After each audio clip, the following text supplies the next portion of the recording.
What's the meaning of chunk?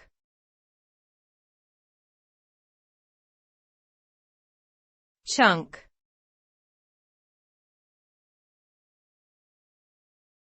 Chunk.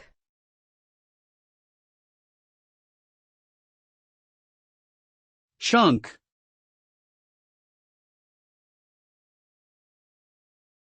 Chunk.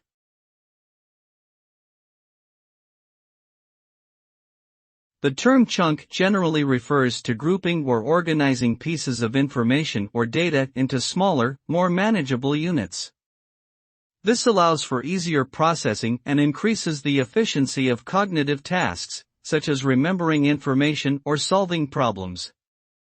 Chunks can be formed through a variety of methods, including grouping items by similarity, breaking information down into categories, or summarizing complex ideas. By chunking information, individuals are able to store and retrieve larger amounts of information more effectively, making it an important cognitive strategy for learning and problem solving.